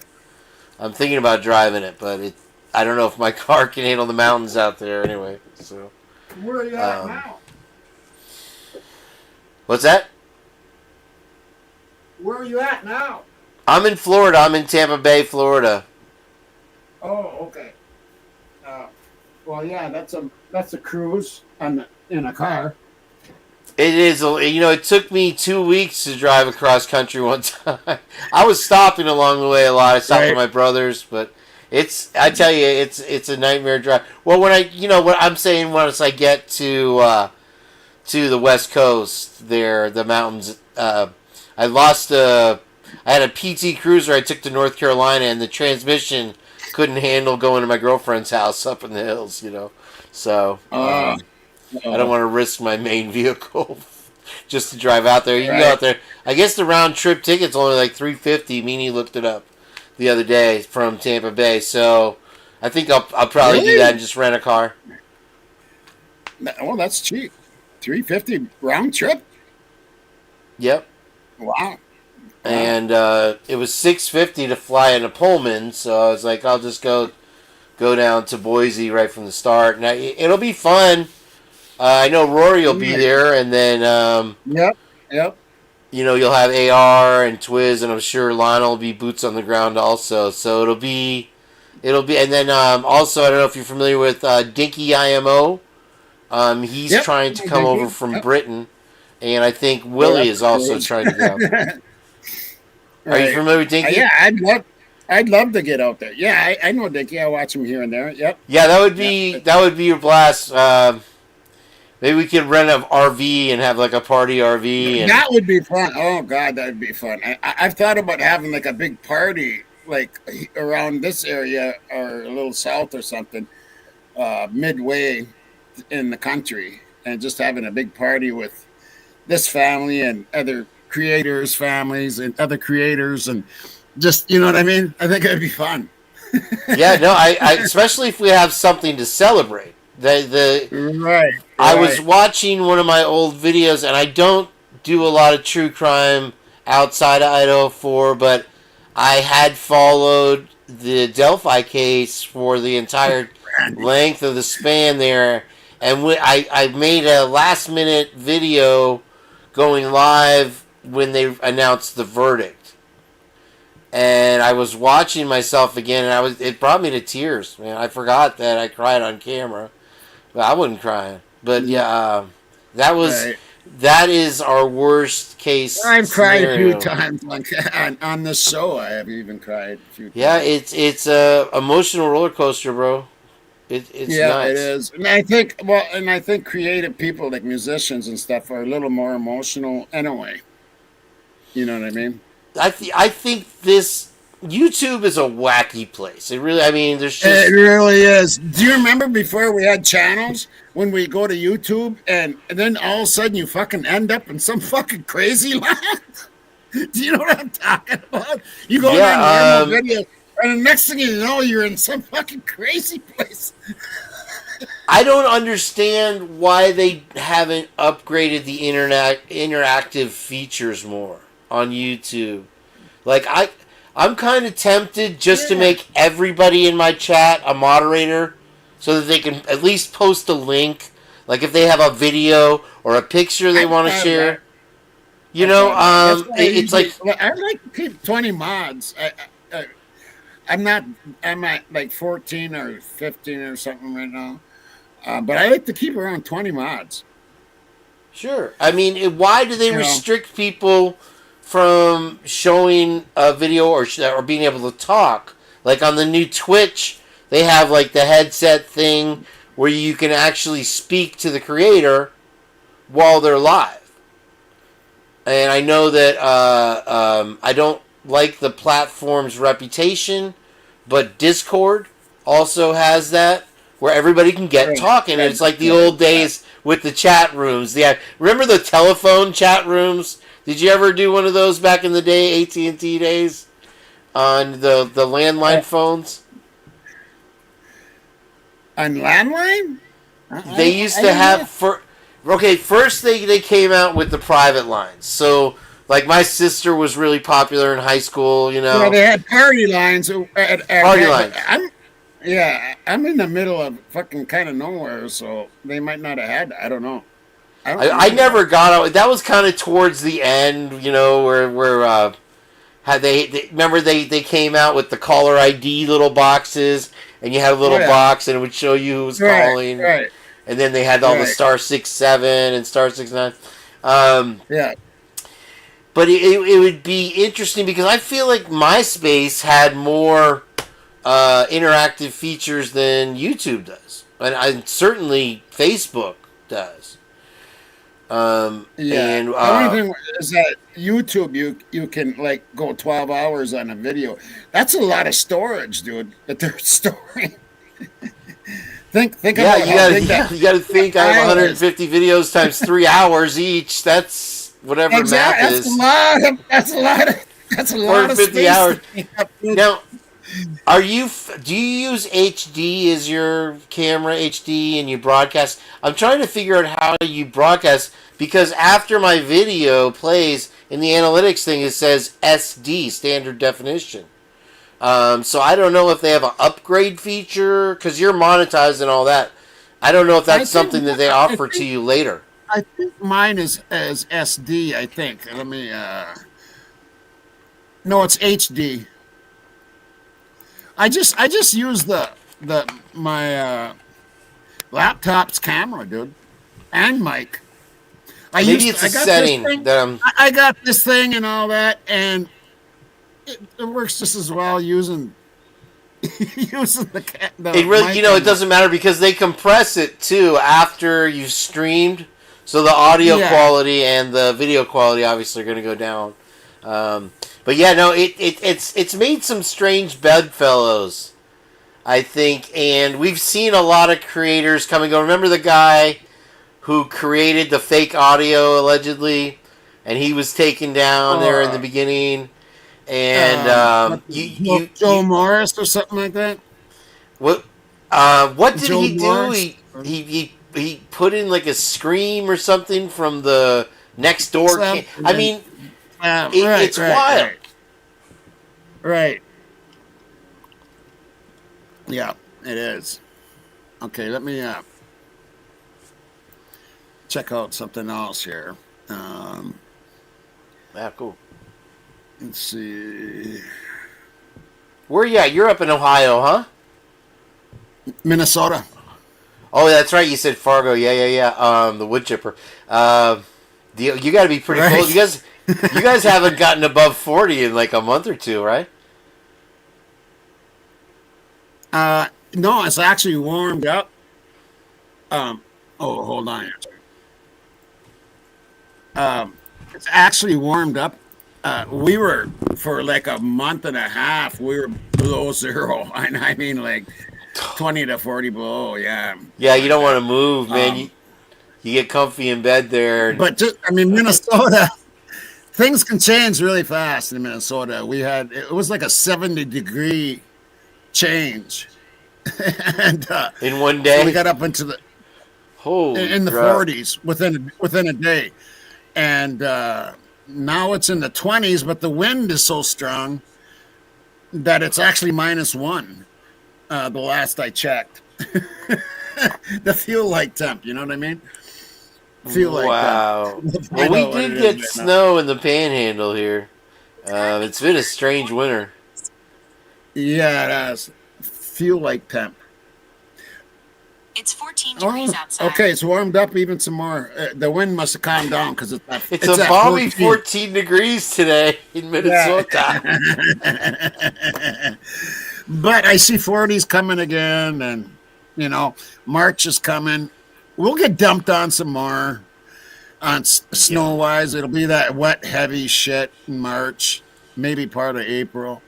Then it gets really nice. I've seen snow once in Colorado in the Flatirons in the summer. Oh, wow, really? And I made a quick snowball, and that was the end of it. Yeah, I was going to try to look for some sympathy, because down here in Florida, it's gotten into the 30s and 40s a couple times. It's blistering cold. But I didn't think I'd get anything from you. They should send that sheriff down there over to Idaho. I wish. Yeah, Grady Judd. He's one county over from me. That's him. Yeah, he's... You know what? There wouldn't be any fucking bad cops over there. Well, Tommy, actually, many of his press conferences are to talk about the detectives and officers that have been arrested for violence, corruption, domestic stuff. So he's not immune to it. He's not as much John Wayne as he does. There's still problems in that little town. Three of them. Yesterday, I watched this. He had a press conference, and 3 of his deputies, over $750, dude. it ended up missing, and they didn't report it and all this shit. And then the witness or the suspect gets out of jail and wants her fucking money back. Right. Well, that was a huge problem. All of them got fired. Not just that, they got arrested. They got handcuffed. He will crack the whip in fucking jail. And you know the good thing about Grady Judd, and I keep comparing it to Idaho. I'm like, here's Grady Judd, and I'm not a big fan of Grady Judd or anything, but right, he will get up on that podium and he'll say, "Folks, we got this here today, and we got the video, we got the 911 call, we got the suspects, we have the motive, we have the weapon, and he'll show you everything on the closed circuit TV cameras, murder live." And then I'm like, and then you have Moscow, Idaho. Here's what you don't get when you subscribe to that service. Right. And it's night and day. That's crazy. Yeah. It is night and day. Yeah. Oh, I'm way behind on chat here. Holy shit. Were you trying to pull up a video? Oh yeah, I was, wasn't I? We'll watch part of this here. I'm not sure why I'm looking at this now, and I'm not sure why I pulled it up. But this is from, if you guys know the WFLA. You guys know that? Yeah, that's Hey JB, and he covered the Gabby Petito thing. And just kind of made me like, oh, he's like JLR. It's just like, like oh my God. You're right. I'm very close. I'm in Clearwater. There's a viewer, I'm sorry, I missed the name, that lives in Temple Terrace. We call it Temple Terrorist over there. It's kind of a rough part of town. It's actually a beautiful, they're revamping its older houses, but she asked me if I'm near. I guess it was in the 30s there the other day. Anyway, to answer her question. In Florida? Wow. Yeah. That's pretty cool. I don't know. I thought it was in the 60s this whole time. Right. But, hi, Joey. How are you? Joey always makes sure I drink my coffee. Yeah, Joey's good shit. My brother. I think Joey's a girl. No. You know, like Joe, because I was always singing that song, Joey Baby. Whatever. Oh, that's the song that I used to cry. I mean, my son's name, the one that was murdered, was Joey, and we were on contract when he was murdered, and so I had to go play the next weekend, and wow, for a couple of months, dude, I had to wear sunglasses, and we used to play that song, Joey, you know. And actually, I played it on here, a couple times of us playing Joey. I played it on here a couple times, a few times. Actually, I think I still got it there. But yeah, it's a good song. Anyway, let's watch a little bit of this. Stabbing death. You know, another one that's a good one is that Idaho students. What's going on? You know that. Remember that song? And I listened to it again, and it kind of held. I've done that a million times on stage. Yeah, I love that tune, and she's married to Paul Simon. Oh, is she? Did you know that? Yeah, yeah, they're real close, Sure. Wow. Yeah, I didn't. What's up? Right? Is that what you're talking about? Yeah. I went to the. Oh, I keep doing Nina Blackwood, not Nina Blackwood, but I went to a party last Saturday night. Oh, yeah, that's late, and I got in a fight. It ain't a big thing. That one held up too. I think kids these days would like a lot of our '80s stuff. You know, if they listen more. Right. A lot of people didn't know the song Joey. And I don't think a lot of the people out here even knew it. Some of those bands that we used to do Vampire, Bloodletting. Do you remember that one? Mm-hmm.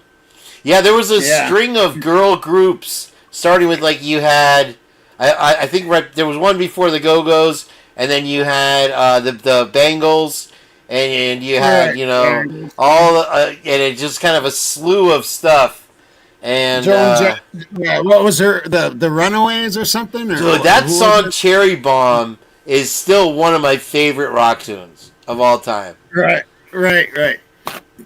Cherry Bomb. Yeah, and they did one of those "Where Are They Now" things, and they had all the girls from the band, and some of them were actually even hotter when they were just teenagers back in those days. Right. You know? Well, did you know the band Cherry Bomb? Cherri. They were young girls, very young, and they were starting to get big. They got a Vivo video out there of them doing "The Pretender," which is the cover song by the Foo Fighters, I think it is. Oh wow! Holy shit, dude! Look it up. Dude, I love some of the bands, those cover bands that you play. You wouldn't believe how good they are. And I look for that kind of stuff when I'm, because like I've come across like chicks doing like Van Halen Jump acoustic, but like it's like they never heard the song before. You remember those CDs that you used to get in the Guitar Player magazine, and it was like the latest band, like just stuff like that, and I'll find stuff. And that's why I always love watching the end of your show, because you just rock it out and you got those super hot chicks with these killer voices and rocking out killer 80s tunes. I'm like, damn, dude, that's sick. All right. Yeah, Madonna, thank you, Mark. Today I got a treat. Today I got a treat for you musically, but it's not this time. This time there's no female in the first one. Okay, I'll allow it. That's all I'm going to say. Now, what's this from JB? Yeah. You were playing and I talked over it. Sorry. Oh, yeah. Okay, right. Okay. Been talking. It's the first thing to go. Ethan Chapman, Madison Mogan, Anna Kernodle, and Kaylee Gonzalez. All, of course, 20 or 21 years old. A tragic story that has been unfolding at the University of Idaho. And as we cover this story, and you just heard there in our package from News Nation's Brian Enton, and Brian Enton will be joining us in about 20 minutes from now for kind of the latest as where things stand here today, this Wednesday. You heard him say that investigators are hoping that witnesses come forward with information, that witnesses provide something that will be the break in the case.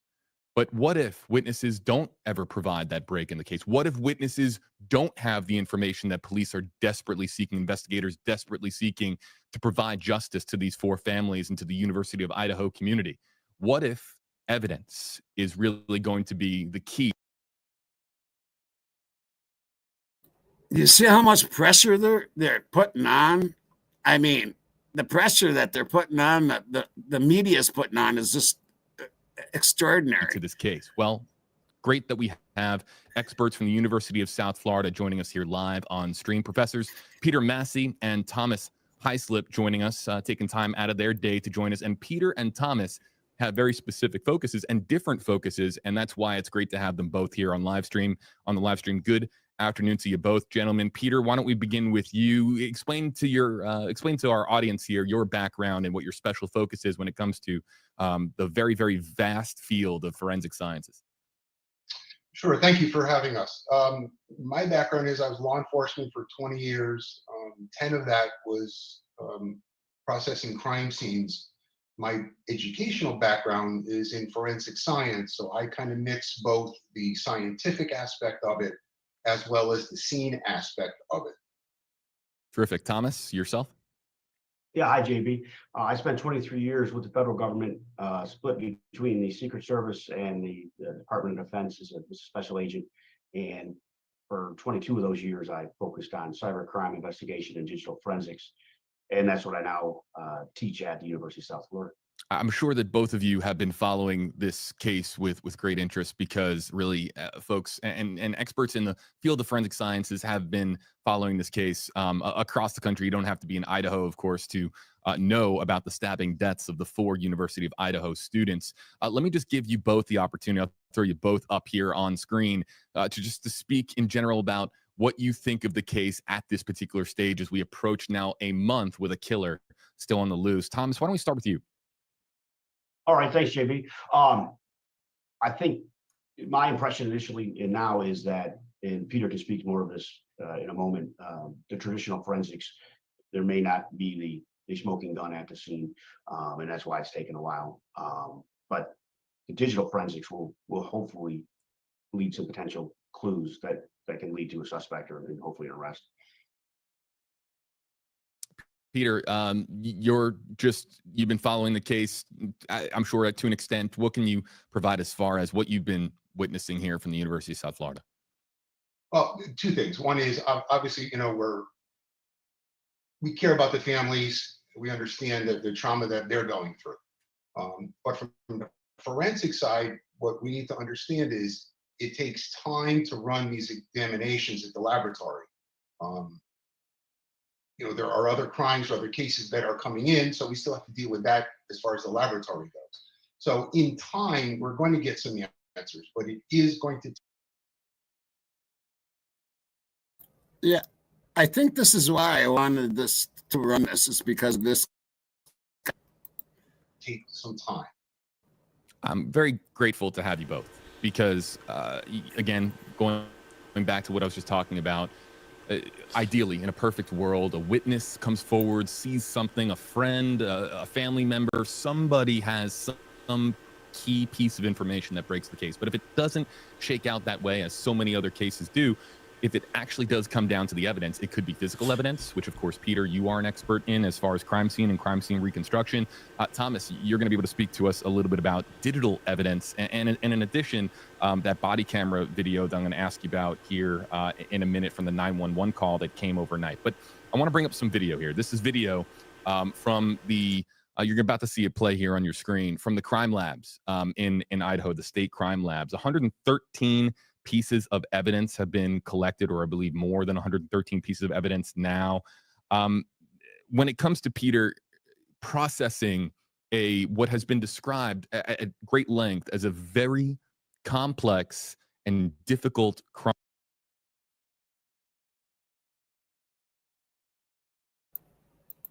Yeah, now listen to what this guy has to say, because I'm saying you're talking about a 3-level residence, not just a residence that is home to, of course, the people that live there, but as far as Ethan Chapin's relationship, him being the boyfriend, of course, of one of the students as well. And then, of course, it's a college residence. You have people coming and going, people coming over either to study or to party, have a good time, to play video games, whatever it might be. A lot of traffic coming in there. So in your estimation, how complex of a crime scene do you believe this to be? Oh, this is going to be amazing. The amount of work that needs to be done by the law enforcement community in this case is overwhelming. You have at least 3 separate crime scenes that need to be processed, if not the vehicles, anything else that came out of there. So it's going to take a long time to finish. The other thing that you mentioned there, JB, was it's a college home. There are people coming and going all the time. When we start to look at biological evidence, the information is it foreign, or has that person been to that house before? And that's something that the investigators are going to have to filter out. Let me ask you this. You just mentioned a little bit how long it's going to take, Peter, to process this evidence. There's obviously, and we'll talk about this a little bit later, but there's a tremendous, immense amount of listen to this, folks. Listen to this. Law enforcement agencies to produce results. There's also something we're going to talk about a little bit later on about how there's been this perceived fracture as far as the trust between law enforcement and the community and the families of the victims here. We'll get into all that in a little bit. But people, I think we live in a world where people want answers sooner rather than later. It's been described by some in the field of forensic sciences as the CSI effect, where you watch TV shows and you see how quickly it can all unfold within an hour with commercial breaks. It's not that simple as far as the timeline, of course, but as far as this complicated crime scene and it being that complex, what could be the time frame here? Are we talking weeks, months, years to sift through all this evidence and to actually process it and have it organized to the point where you could yield results from it? Well, I think realistically, months would be an appropriate time frame.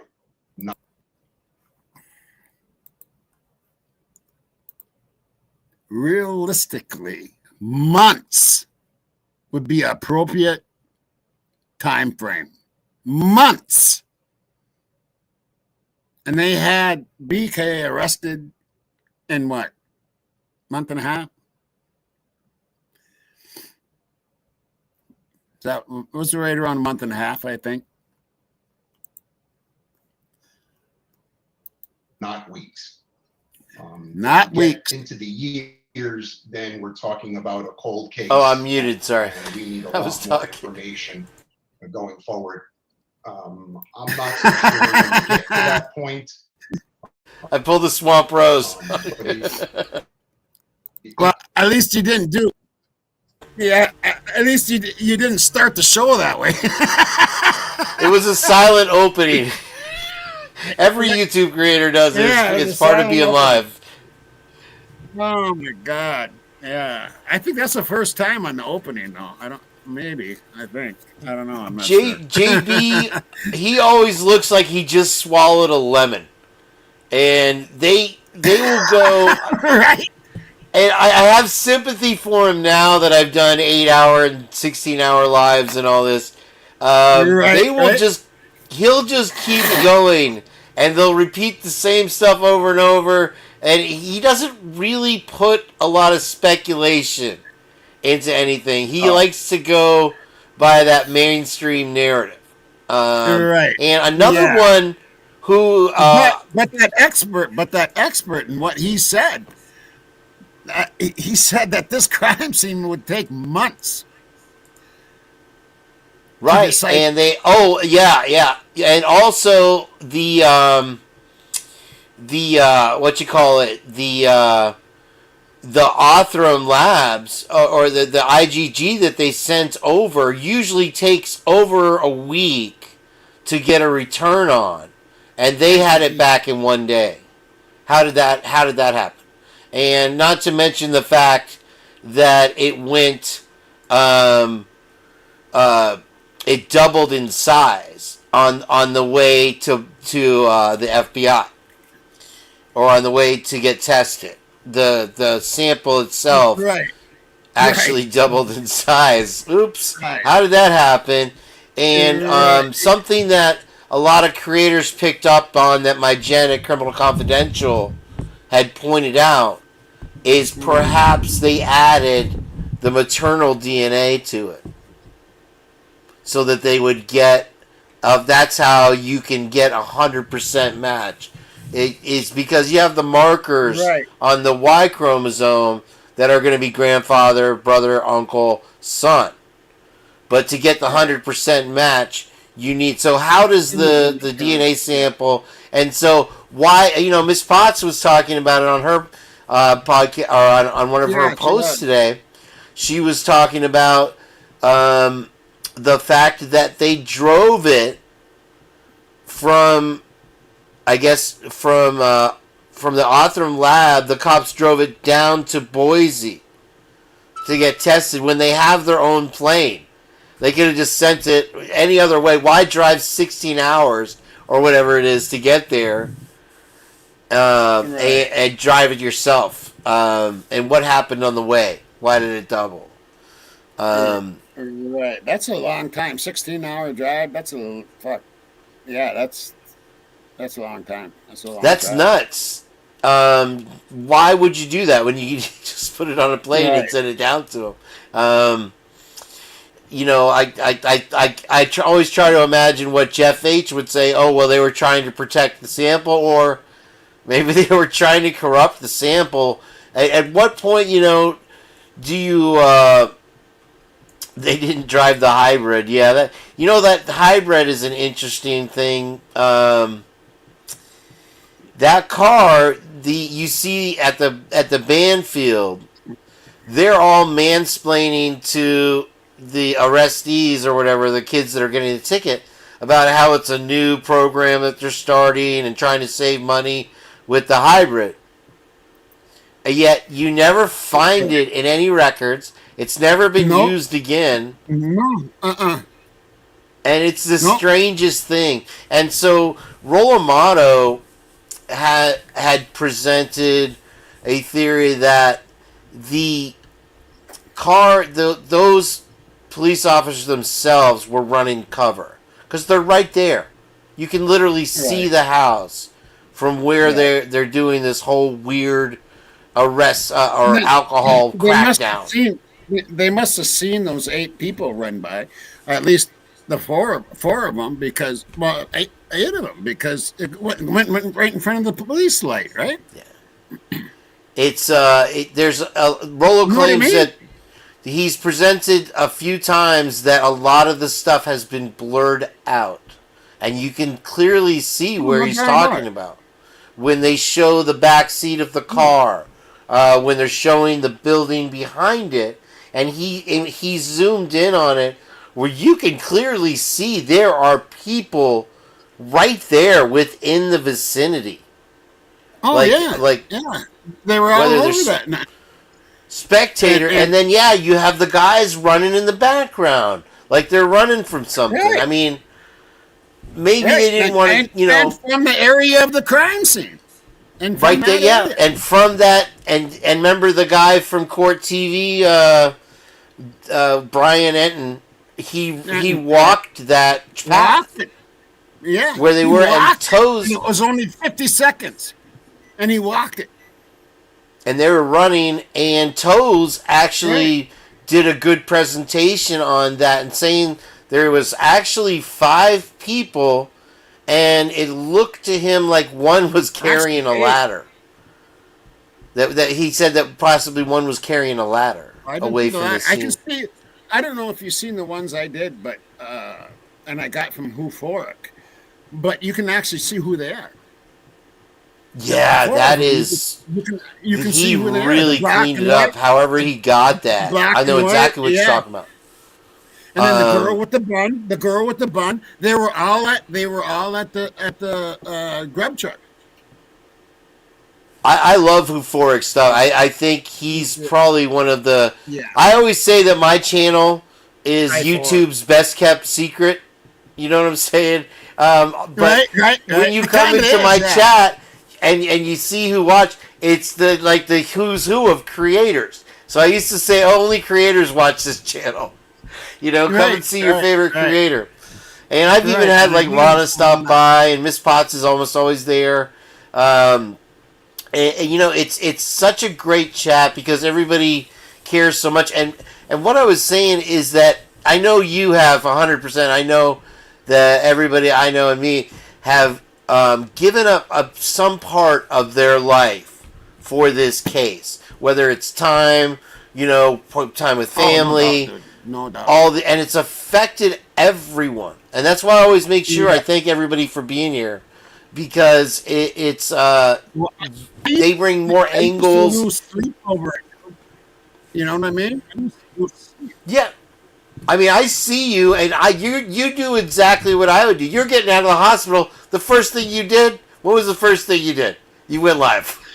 I was like, this guy, he's wacko for this case, just like I am. Right. You can't get it out of your mind. And I've tried, and I used to use sleep, and I still do sometimes.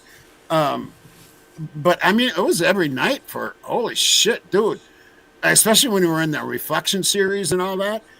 It was thousands of hours, dude. It was relentless. And I remember you saying it'll make you crazy. It'll make you crazy. My head was spinning. That's why I had to go to the hospital. Right. That was my Tommy Jude impersonation there, guys. There's nothing half-assed. How you doing? Right, and here's Kane B's page again, people. Please subscribe right there. Yeah, I already picked up a couple before the show even started, so thank you guys for joining. Oh, right, good, yeah, good. That's good. It looks like we picked up 10 more from broadcasting. I thank you for joining. I hope you stay tuned. You'll have a lot more to bring. There's a lot of replay. A lot of people watch on replay, so you'll get more. But yeah, It's been nice, really good having you. It's been a couple hours, and that's about as long as I like to go nowadays. So you don't want to go for 16 but hours? it's We been really could good break having the you YouTube on the record. show, okay. I appreciate you having me on, Tommy. Yeah, thank you. It was a lot of fun, really man. Appreciate you. You bring good humor, and again, yeah, everybody sub up to him and go check him out because he brings good humor and a different look at things and a lot of common sense. And that's what I've seen in Kane B. So yeah, make sure you check out his channel and subscribe. All right, brother. Well, until next time, huh? Yeah, looking forward to rocking out, man. I appreciate it. Oh, you froze up, I think. There you are. Sorry, I was giving you the all right there, brother. Good night salute. Take care so of yourself. And all right, you take care, man. I want to see you stay healthy, bro. All right, have a good evening. Take care. Love you guys. All right, thanks, man. Take care. Thank you, brother. All right, Kane B, the Purge. Love that channel. He's a great guy. Make sure you sub up to him and like his videos and stuff. And check him out because he's pretty good. But yeah. Anyway, that's been a great evening here on a Friday Night Live. Who do I got? Do I got someone? Moonflower, are you here? Do I got someone next week? I don't even know my calendar. What's next week? It'd be I think there's somebody on March 7th, isn't there? Moonflower, is there? Is Moon still here? Rock and roll, all right? Moon, who do I got? Who do I got next Friday? Do I got anybody next Friday?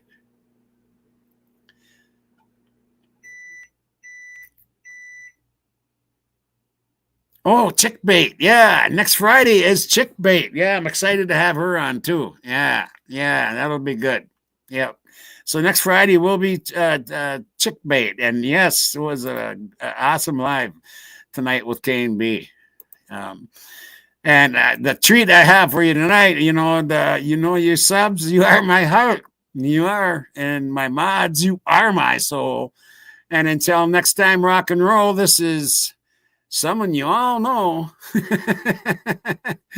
And just to set it up a little bit, the bass player is the guitar player's son. Anyway, until next time, rock and roll.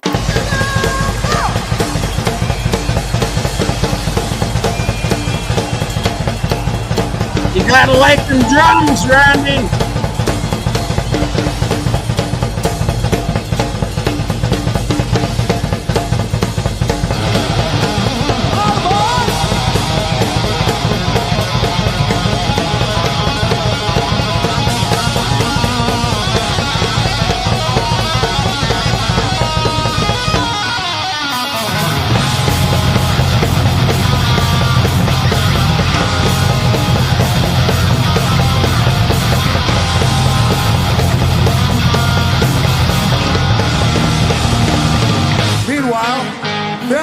Tokyo. Oh, baby. And I was feeling good. And I was looking at my teacher.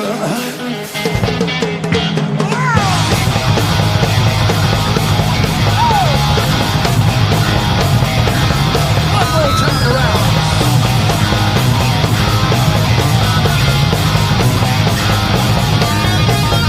Did you just stop that screaming? Won't you say, wanna be no up-tempo?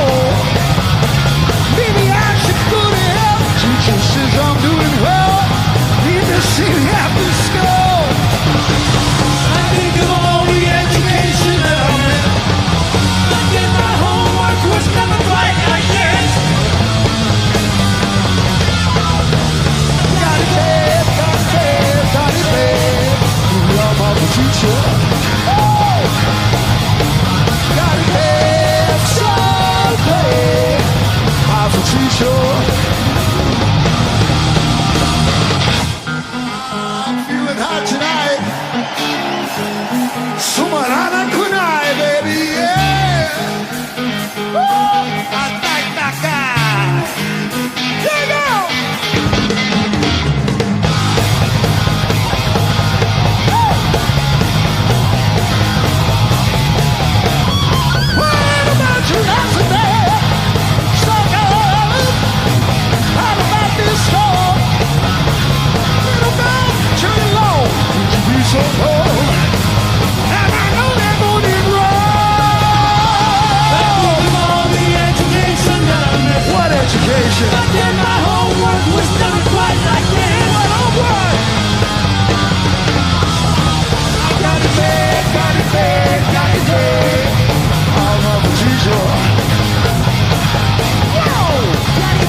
mother teacher, teacher, teacher, teacher, teacher. No! Oh, yes, I'm hot! Yes, I'm hot now, yeah! Be my mother teacher. Oh! Yes, I'm hot! Yes, I'm hot now, yeah!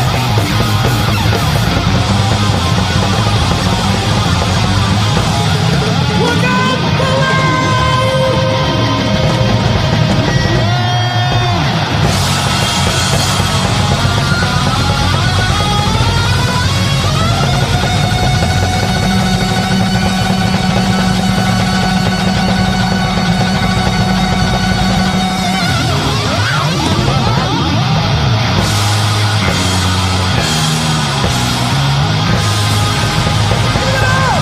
Put the fucking lights on!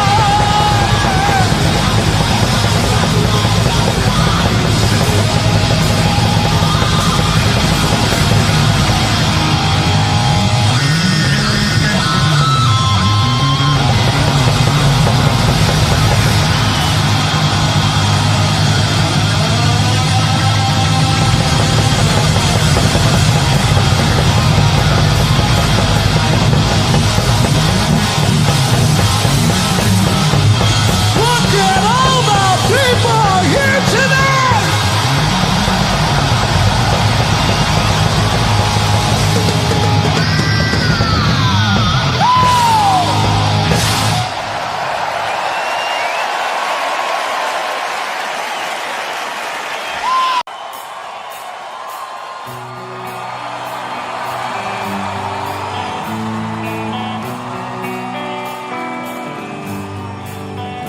Oh yeah.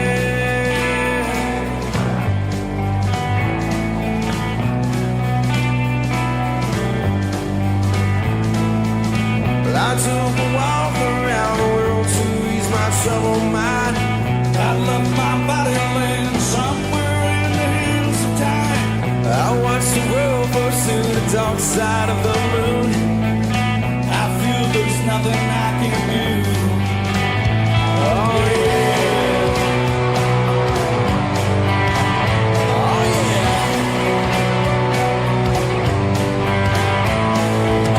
I watch the world flow to the dark side of the moon. After all, I know it has to be something to do.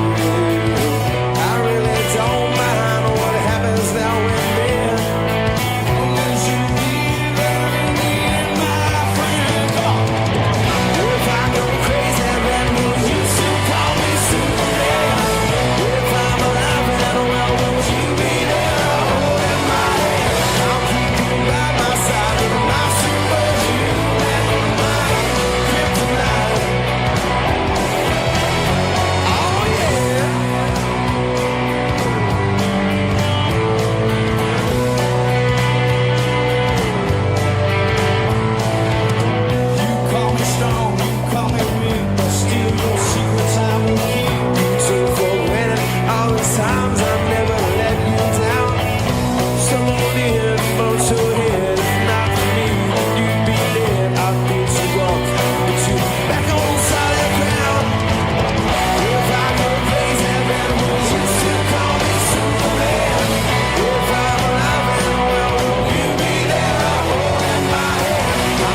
shadows on the ground.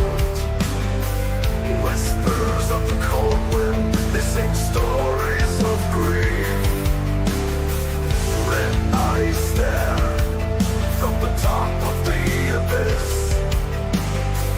Black wings of silence, they tell stories never seen before. Fly high, dark crow, take the pain from this place. In your feathers all the weight of endless secrets. Eternal cry of the dead, echoes of despair. Sharp beak brings with it the harbinger of doom. Fly high, dark crow, take the pain from this place. In your feathers all the weight of endless secrets. There is no light in this corner, only the glow on the balcony. What does it reveal to those who see it? The truth is that no one believes.